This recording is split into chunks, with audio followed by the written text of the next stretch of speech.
Hello, everyone, and welcome to our 23rd lecture in our course on brain and behavior.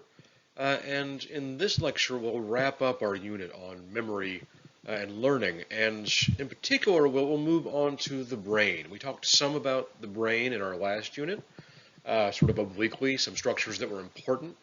Now we'll really get into it, and we'll also talk about how we think memories are stored in the brain and where they're stored for various forms of memory that we've already discussed. So one thing we'll look at is which parts of the brain are really crucial for these different forms of memory. We know there are many different forms of memory. The biggest category, of course, is declarative versus non-declarative. And even within those categories, different parts of the brain handle different kinds of learning and memory. We'll also look at what we call neuroplasticity, or what your book says neuroplasticity. It's the same thing. But this is how neurons change. We'll see that some of those changes are structural, but some of them are also functional. The synapses themselves don't change, and the neurons themselves don't change structurally. That one neuron's response to activity in a neighbor is what changes. So we'll look at that process and how that process works. And one important component of that is what's called long-term potentiation. So we'll spend some time there. LTP, as it's known, is sort of our best candidate right now for how information is actually stored in the brain. So this is, again, a functional change between synapses.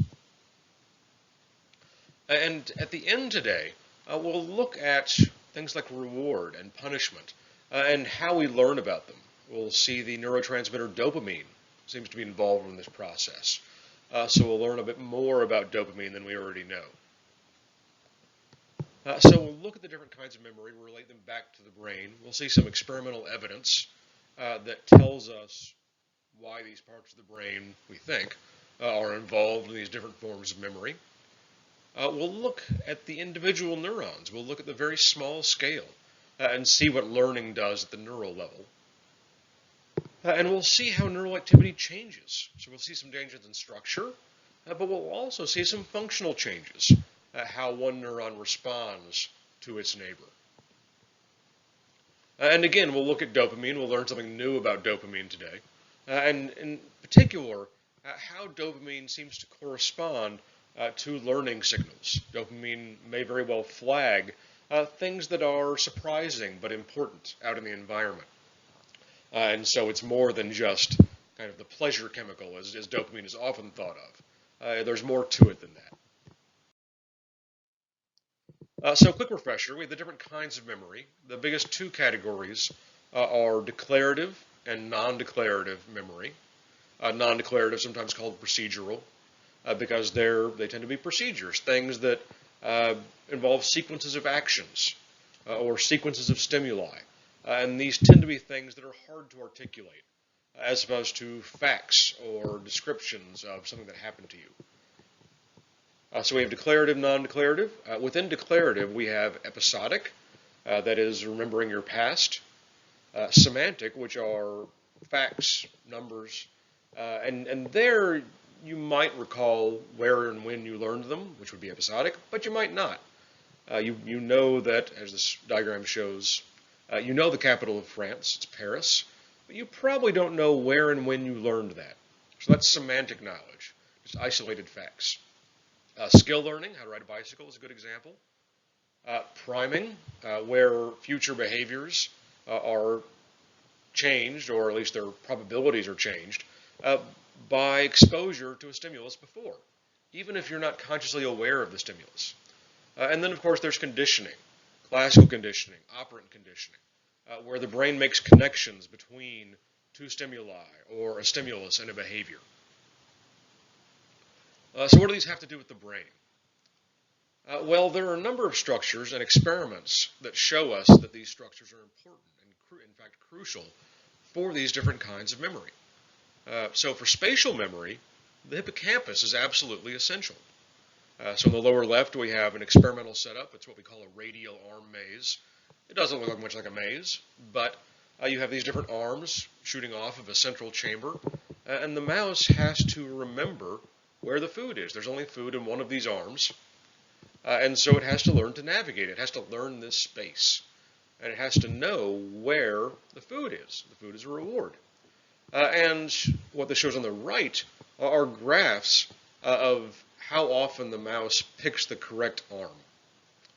And if the brain is intact, the mouse achieves at a certain level.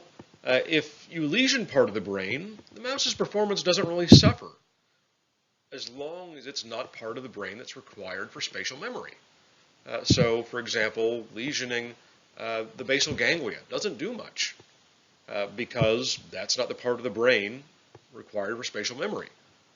But if you lesion the hippocampus, as we see here, performance drops. And that tells us that the hippocampus is required for spatial memory, for remembering which arm has the reward in it. But you change that a bit, skill learning.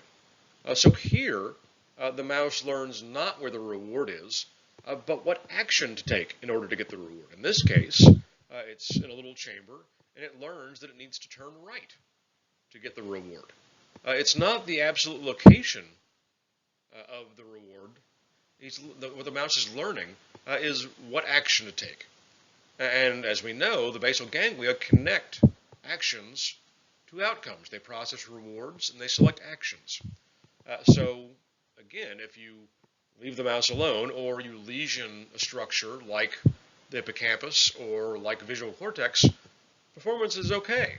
The mouse learns and remembers to turn right in order to get the reward.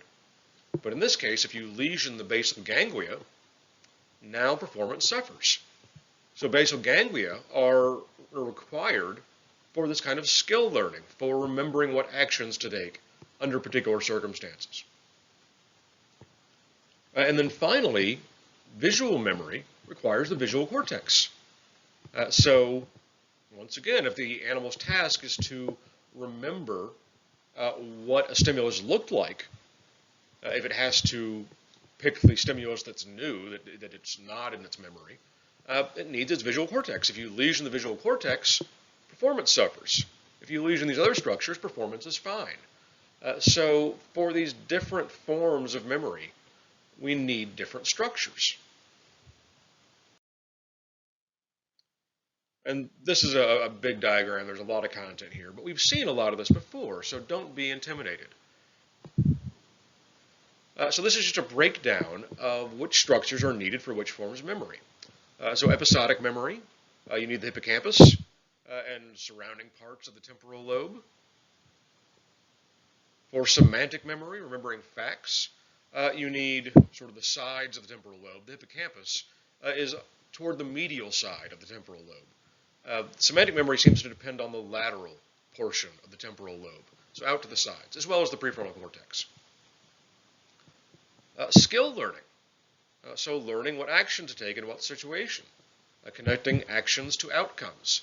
That requires, says you see the word striatum here.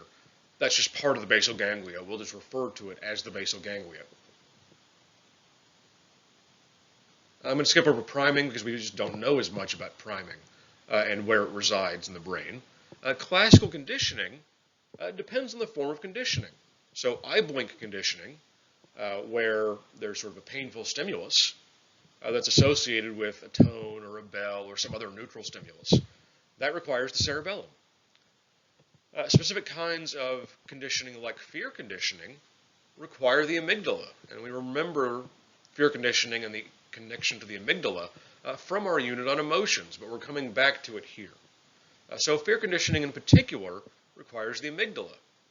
If the rat or the mouse or the organism doesn't have an amygdala, it cannot learn the connection between a stimulus that's neutral and one that is painful. It won't learn that connection because it won't learn the sort of fear-based content, the fear-based association of that previously neutral stimulus. And then a spatial memory requires the hippocampus, requires some cortex also.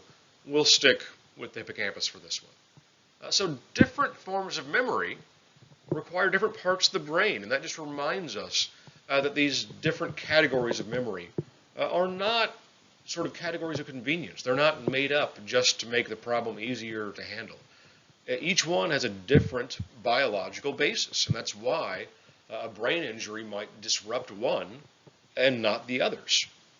And so we've seen patient HM, patient NA, patient KC, and each of these patients had a slightly different set of symptoms and lost different forms of memory based on the injury. So we have not just the different forms of memory, but also those different stages. If we recall, they are encoding, consolidation, and retrieval. Encoding, relating this back to the brain, we know that encoding is how we get from a stimulus to some form of neural activity that can then be consolidated. So what does this look like in the brain? Well, not surprisingly, when a stimulus comes in, depending on the kind of stimulus, different parts of the brain, different neurons will be active. If it's an auditory stimulus, you're going to see activity in the temporal lobes. That's the part of the brain that processes sound. If it's a visual stimulus, you'll see activity in the occipital lobes. And of course, it's more specific than that. Particular pitches of sound or particular voices will trigger different sets of neurons in the temporal lobe. A stimulus that is red will trigger different neurons in visual cortex than a stimulus that's yellow or green. And so when it comes to encoding, what that means for the brain is that the different neurons that respond to the qualities of the stimulus are going to be active. They're going to be firing action potentials. And so that collection of neurons, and there will be a handful, and again, which ones are active will depend on the qualities of the stimulus. But different neurons will be active. And they're going to talk to regions of the temporal lobe that are required for the next stage, retrieval. Now, this is before the memory has been consolidated. And one way to think, and this is just a theory, this is our best understanding right now, one way to think of the role of the temporal lobe is as sort of an index. It points to which neurons hold the information it wants. So this is when the information is in short-term memory. The temporal lobe can point to the different neurons, so to speak, that contain the information, the ones that are active as a result of the stimulus. But the memory isn't stored yet. It hasn't been consolidated. So you still need the temporal lobe to sort of point you in the right direction. You get some cue that says, hey, that reminds you or serves as a cue for, I need that piece of information back. It's in short-term memory. And you have to go through the temporal lobe. The temporal lobe points to the different neurons. It says, hey, this is where that information is stored. It's still in short-term. After it becomes consolidated, those patterns no longer depend on the temporal lobe. Those neurons that were active, or nearby neurons, that were active for the original stimulus, and now have stored that information. They have changed something about their synapses, as we'll see, so that now when a cue comes in, it can sort of go directly to those original neurons. Those neurons that stored the information will become active when the cue comes around. You don't need the temporal lobe anymore. You don't need that index because the different neurons that responded to the original stimulus and neurons that connect them don't need to go through the temporal lobe when that cue comes along. Now they can be stimulated directly by the cue. And so that's the difference between sort of a short-term memory that hasn't been consolidated and a long-term one that has. For the short term, before consolidation, the temporal lobe points to which neurons are holding the information that's needed. After consolidation, a cue comes in, is processed by the brain, and then those neurons will become active in response to the cue. They don't need that sort of middle step anymore. And this is why, if the temporal lobe is damaged, you lose the ability to consolidate, but not the ability to retrieve. So how does this work at the neural level? Well, neurons can change. It's called neuroplasticity. Again, your book says neuroplasticity. That's fine. It's the same thing. But the neurons can change, and there are different ways of doing that, but what they all have in common is they change what we call the strength of a synapse. Strength, of course, here means not physical strength or the ability to move. We're talking about how much a neuron responds to its neighbor.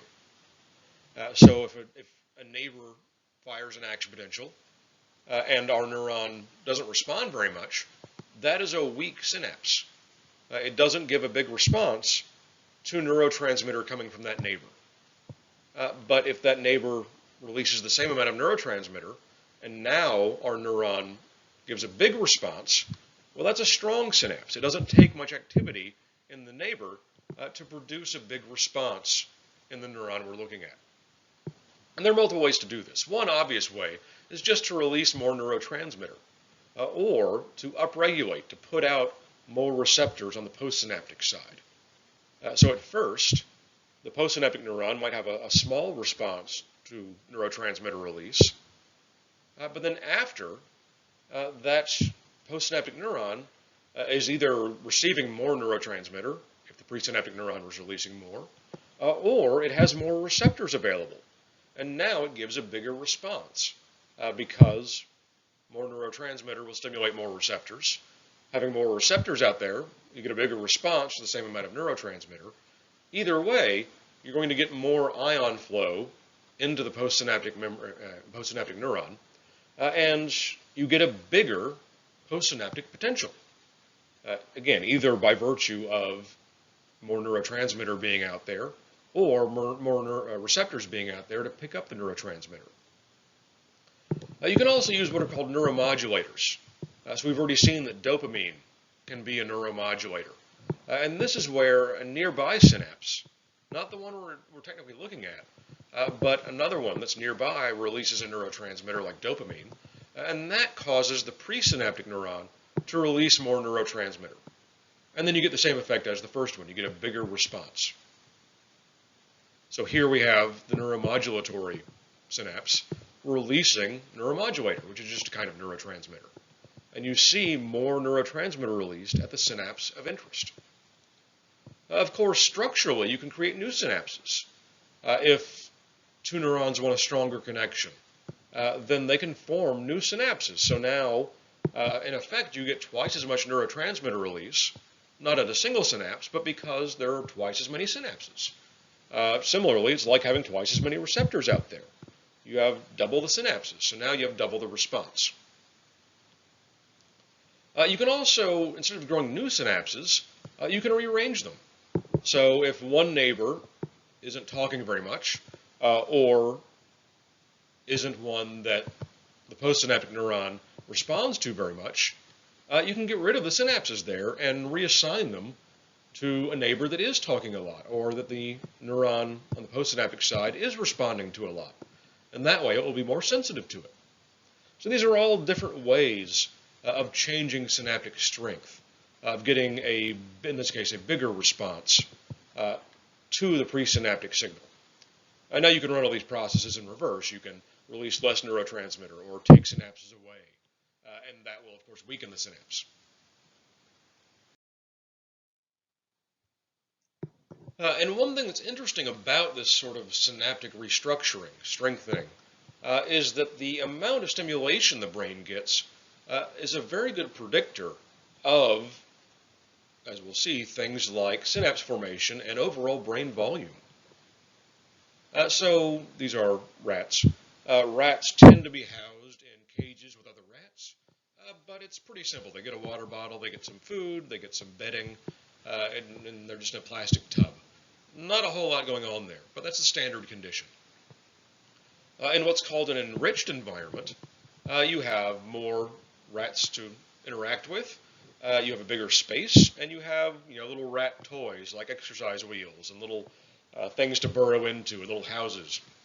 Basically just different objects to play with, more stimuli. You can go the opposite route and do what's called an impoverished condition. So here the rat still gets nutrients, still gets water, still has bedding, but it's in isolation. And of course, other members of our species represent really complex stimuli. One of the most complex things we do is social interaction. So other people, or if you're a rat, other rats, represent a really rich stimulus. And if you take that away, now the environment is far less rich. So what does this do? Well, one thing that's interesting is that an enriched environment seems to lead to larger synapses. So they will be, on average, stronger. They will be more sensitive. They will fire more in response to their neighbors. You also have more dendritic branches. So the dendrites, of course, reach out and connect to neighbors. If you have more of those branches, you're likely to be connecting to more neighbors. And so if you enrich the environment, you'll have more stimulation, you have bigger synapses, and you have more of them, in addition to having more dendritic branches. You have more dendrites.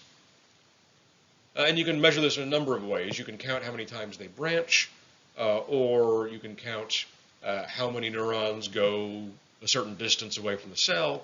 But all the data say the same thing, that enriching the environment leads to these additional dendrites being put out by the neurons.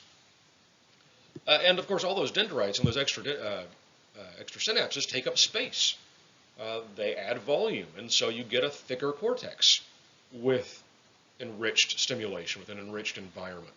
And so this has effects both at the small scale and the large scale. And not all learning is complex. Some learning is very simple. So what's called habituation is a type of non-associative learning. It's sort of the simplest form of learning there is. So we're going from a rich environment with lots of other members of our species to something much, much simpler. And we still see learning at the neural level. So it's called non-associative because there's just one stimulus. Something like classical conditioning is associative learning because you have two stimuli. In Pavlov's case, you have a bell and food, two different stimuli. You're associating them.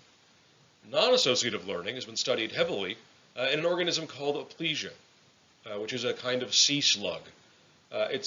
Particularly, it's called a sea hare, H-A-R-E, and we see it up here on the top right because it has this two sort of ear-like projections on the top of its head. They're not ears, but that's why it's called a sea hare, because it has these long ear-like things. But this is a very simple organism. It's an invertebrate. It has a simpler nervous system, and yet it exhibits habituation. So this animal has what's called a siphon. So that is a little tube that draws seawater in and shoots it out. It also has a gill so that it can breathe, just like fish have gills. And that gill is very sensitive. It's got a lot of blood vessels, and so aplysia needs to protect it. And if something touches the siphon, the gill, which normally sort of sticks out of aplysia's back, will retract. It will go back into the aplysia's body. And so what happens is if you poke that siphon, it retracts the gill. It's a reflex intended to protect the gill, which is more sensitive than the siphon is. But if you do this over and over again, if you poke the siphon or squirt water at it, the gill stops retracting so much, and eventually will stop retracting at all, because aplysia has learned that nothing bad is going to happen to the gill, that something is just repeatedly stimulating the siphon, so it sort of unlearns the reflex, at least temporarily. And this happens two different ways. At first, it exhibits this response via one mechanism, and then the mechanism switches to a longer-term structural change in the nervous system. So in the short term, repeatedly touching that siphon just causes the release of less and less neurotransmitter. So a neurotransmitter takes a while to repackage into vesicles, takes a while to manufacture, and takes a while to pull back in to the presynaptic neuron. So repeated stimulation kind of depletes the amount of neurotransmitter present. So postsynaptic neurons that control the gill receive less neurotransmitter. In the long term, you get an actual structural change. You start taking away synapses.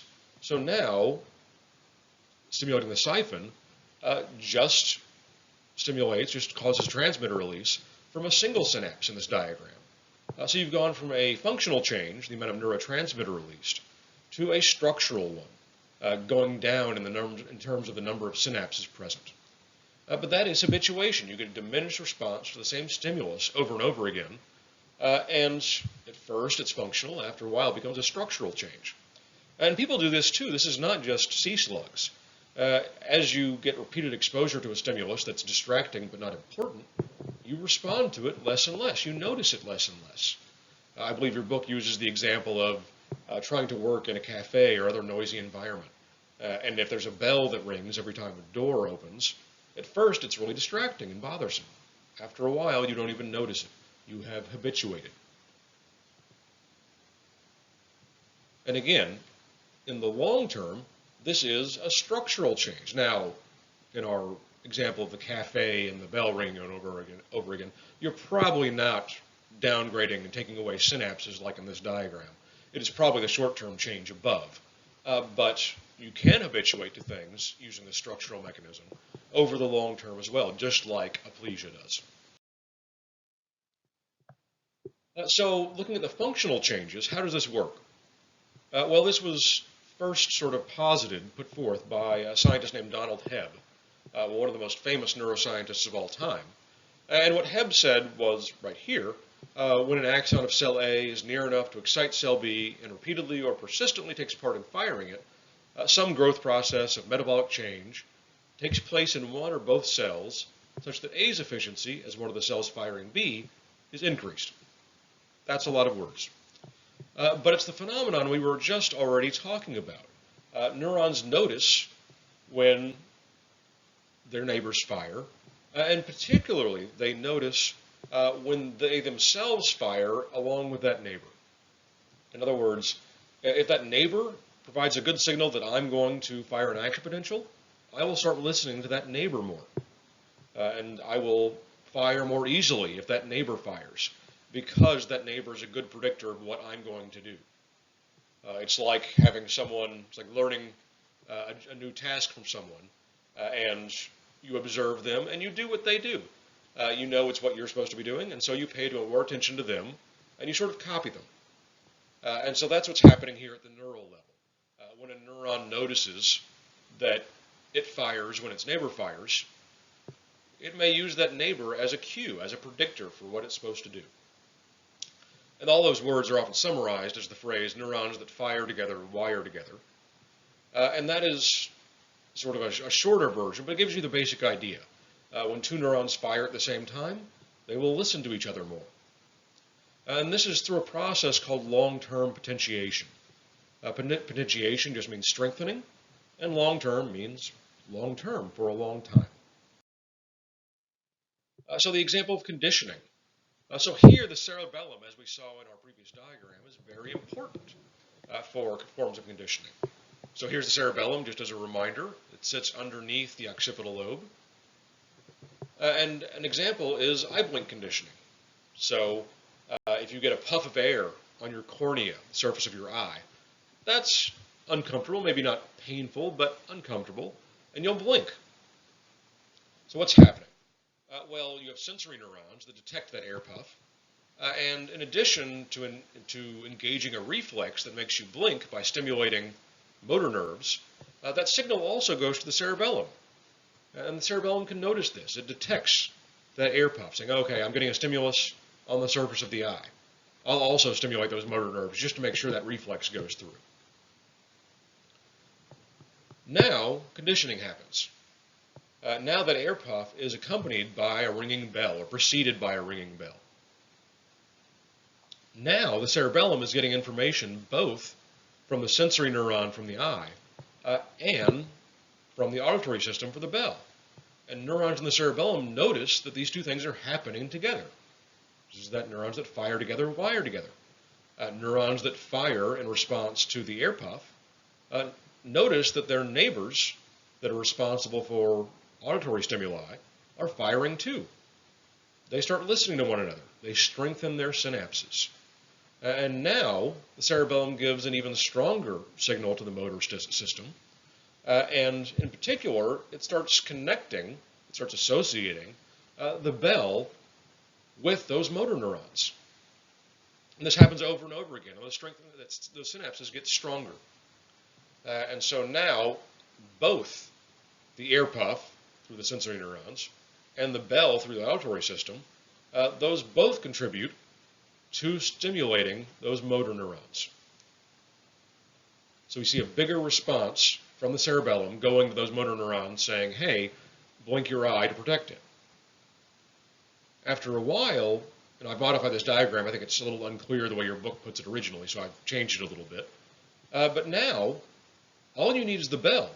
And now the associations, the synapses between the auditory neurons that say the bell is ringing and the motor neurons saying to blink the eye, those associations are strengthened enough that the eye can blink even if it's just the bell ringing. You no longer need the air puff.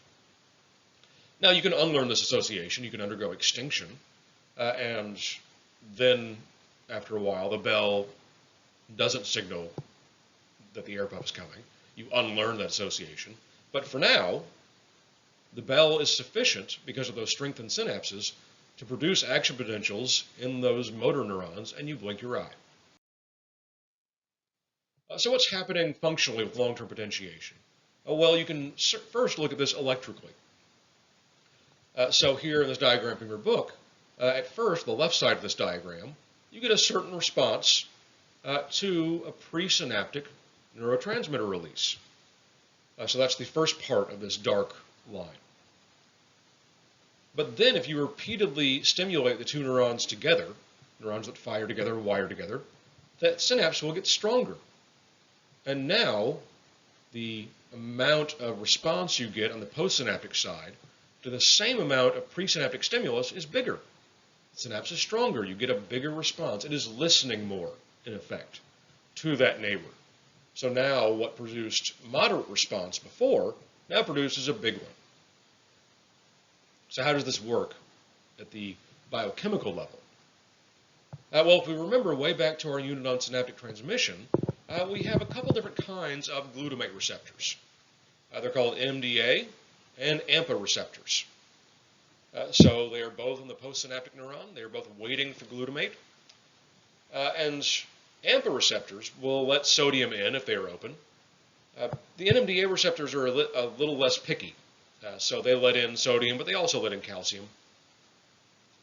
But normally, if just glutamate is there, they don't let in anything. Why? Because they've got a little magnesium ion in the middle that blocks everything. So it takes more than just glutamate being around to make these channels open up, the NMDA channels. So normally magnesium, which is positively charged, is just stuck in the middle of this channel, and nothing can get through, even if there's glutamate on the outside of the receptor. However, AMPA receptors, all they need is glutamate. So if glutamate is there, they will open, they will let in sodium, and as we know from our unit on synaptic transmission, sodium flowing in is going to depolarize the neuron. It's going to excite it. So at first, glutamate out there in the synapse doesn't open up those NMDA receptors, but it does open up the AMPA receptors. And here's the thing.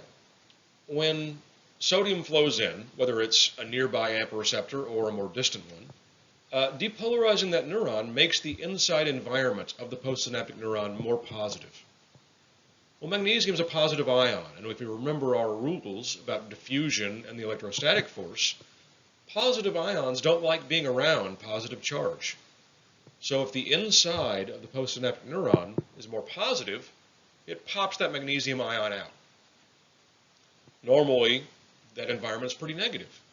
But if sodium's been flowing in because of depolarization, now it's more positive, magnesium pops out, and sodium, and more importantly right now, calcium, flow in through the NMDA receptors. So you have calcium flowing in, the NMDA receptors also trigger a chemical cascade after the magnesium pops out, as we see here. And now something's going to change here. So we have magnesium popping out, we have calcium flowing in, and we have a chain reaction. And this causes a couple of things. One thing it causes, and we're not going to go into the mechanism for this, is it causes more neurotransmitter on the presynaptic side to be released. But what it also does is cause the creation of new AMPA receptors and make them be put out on that postsynaptic membrane. What does this mean? Well, you put these AMPA receptors out on that postsynaptic membrane. Before they were just floating around inside doing nothing. And now you're going to get a bigger response. So now the next time glutamate comes around, there are more AMPA receptors. You get a bigger depolarization. you get a bigger response, and that is long-term potentiation. So that's why we get the pattern of activity we see above. At first, you just have those AMPA receptors responding. There's a normal amount of AMPA receptors out there. You get some moderate response. But if glutamate is out there, if that presynaptic neuron fires, when the postsynaptic neuron is depolarized, then the NMDA receptors notice those are happening at the same time. They cause this chemical cascade, and now you get more AMPA receptors. And the next time, glutamate will have more receptors to bind to. You'll get a bigger influx of sodium, and you get a bigger response. And this is a change in the number of receptors. This is a long-term change. So that's how we get from a moderate response to a big one as a function of coordinated activity between presynaptic and postsynaptic neurons. So we have more AMPA receptors. As a result, we get a bigger response. We can also go the other way. There's also what's called long-term depression, LTD. So in this diagram, not shown in the current version of your book, but some neurons, if they fire with the neuron we're measuring, those synapses will get stronger. Other neurons, if they're not firing at all or firing in a way unrelated to the neuron we're measuring, those synapses will get weaker, or they'll even go away entirely. Now the question is, does LTP really form the basis of memory? It's our best candidate for a number of reasons. First, LTP takes seconds, minutes, but also can last for hours, days, probably years. It's hard to, you can't measure a neuron for that long. Your electrode just can't stay in the same spot for years. But memories take seconds or minutes to form and can last for years. LTP takes seconds, minutes to occur, can last for, we think, years. That's a correlation, but it's not a bad start. If you genetically modify a mouse so that you disrupt NMDA receptors or you don't have them at all, that's going to keep LTP from happening. Those mice tend not to learn so well, if at all. So if you stop LTP, that seems to stop or at least heavily interfere with learning. And the hardest one to do, but there's evidence for this as well, is that when you make an animal learn something, you notice more LTP in the neurons that are relevant to whatever it learned. So you can go into the electrodes, measure before and after learning, and see that indeed you have LTP after learning. So those are all pretty good indicators that LTP is how we store information, that this kind of synaptic change is the basis, at least in part, of memory. So as an example, let's look at spatial memory. We'll go back to that task called the Morris water maze, where a rat or a mouse is put in a tank of water and has to learn where the little platform is just under the surface so it can get up out of the water. Rats and mice don't like being in the water. They don't like swimming around. And so it's in their interest to learn where that platform is. And again, we can genetically modify mice so that they have no NMDA receptors in the hippocampus. What does this do? Well, at the level of LTP, you go from the upper line, which is normal LTP, to the lower one where you barely see any strengthened response at all. And it goes back to normal pretty quickly. So these mice don't really experience LTP. The coordinated firing of the neurons in the hippocampus doesn't lead to long-term change. Behaviorally, these mice improve very slowly at the Morris water maze. They never learn it to the extent that normal mice do, and what they do learn takes a longer time than the normal mice. So they don't learn where the platform is very easily. And later on, when you test them, they tend not to exhibit any indication that they know where the platform is. So normal mice, what we call wild type, you start them in that tank, they learn where the platform is, and then on trials where you take the platform away, the mice swim around where the platform should be. They seem to know where it ought to be. They remember. Whereas the mutant mice sort of swim around randomly. They don't seem to remember where the platform was, or at least they don't indicate it by where they're swimming. And then looking at dopamine. So far we've been talking mainly about glutamate because of NMDA and AMPA receptors, long-term potentiation. Dopamine seems to be involved in a particular form of learning that has to do with reward. And it's about prediction. So as you're going through the world, you learn about it. You make all sorts of predictions. You learn what's going to happen. In particular, you learn when good or bad things are going to happen. And so what the dopamine system seems to do is compare what you expect to what you actually get. So this is often called a prediction error. So you have some value that you put on what you want, some reward you expect to get, and then you can compare it to what you actually got, and you have what's labeled here as delta V, the change in value. What reward did I actually receive? What reward did I expect? And this can go either way. If I'm going through life and I don't expect a reward, but I suddenly get one, well, that's a surprise. That's worth learning about. I got something better than what I expected. But it can also go the other way. Maybe I expect to get a reward and suddenly I don't get it. Well, that's worth learning about too. Why did I make a prediction that turned out to be wrong? So the dopamine system seems to always be comparing what it expects about reward to what it actually receives. And this is particularly true in the basal ganglia. So this is not from your book, but if you, this is from a monkey brain, if you give monkeys rewards and measure dopamine neurons in the basal ganglia, as we see here, you get extra dopamine release, extra dopamine neurons firing when the reward happens. So this is before the monkey has learned anything. It doesn't expect the reward. It gets a little squirt of juice, which it likes, and it fires its dopamine neurons. After a while, the experimenters start preceding the reward, the juice, with a light or a sound. And so now the monkey learns that the light means that juice is coming. Now, the juice is predictable. And if that light comes on, the dopamine neurons respond to the light. The light is the part that can't be predicted now. Monkey doesn't know when the light's going to happen. It knows that when the light happens, the reward is coming soon. And so now the dopamine neurons respond to the unpredictable part, the light, and they respond to it as though it were a reward. Worth noticing in this diagram also is that when the reward does occur, there's no dopamine response. And this contravenes the sort of popular notion that dopamine equals reward. Here we have a reward coming, no dopamine response. Why? Because the brain knew the reward was going to be there. It's not responding to reward, it's responding to surprises. Also interesting, when that light comes on and we get a dopamine response, if the reward doesn't occur as predicted, you get diminished dopamine release. We see a little dip in the dopamine neurons firing. So dopamine neurons fire more when things are better than expected, and they fire less when things are worse than expected. So interesting thing about learning signals, reward, and dopamine. Also interesting is that the dopamine system seems to track the reliability of those predictors.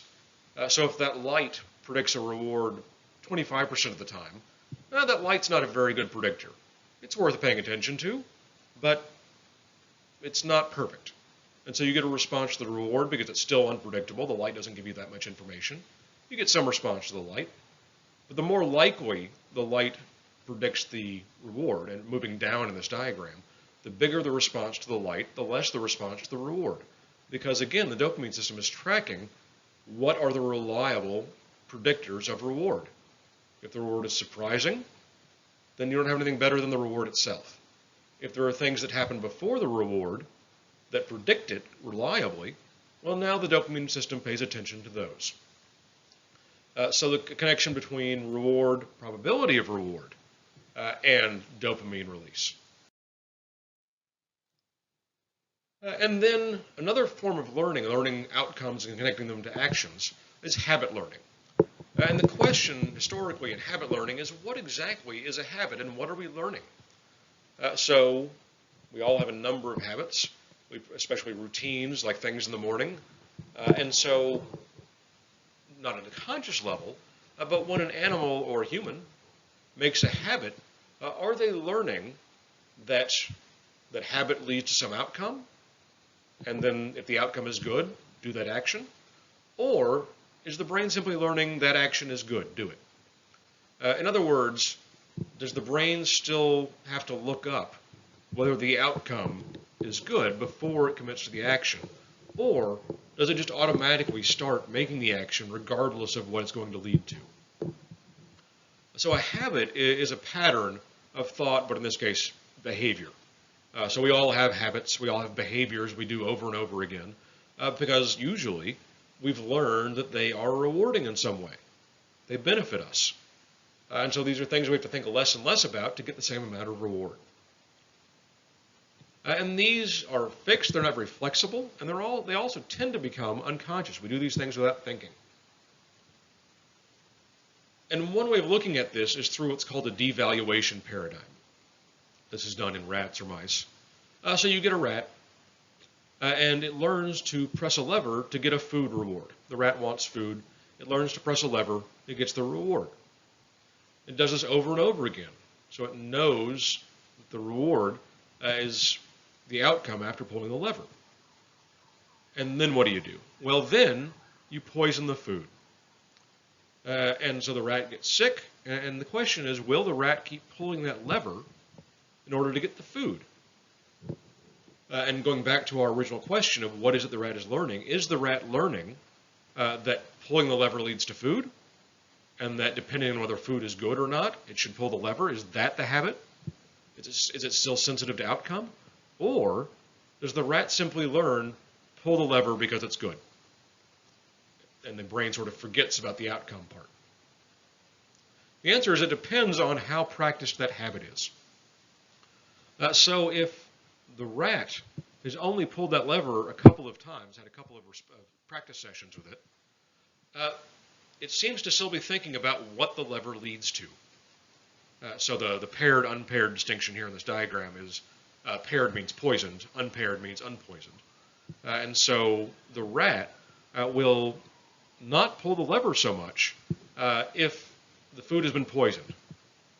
And what we think is going on is the brain of the rat is still processing what the lever is going to produce. Okay, well, if I pull this lever, it's going to produce food.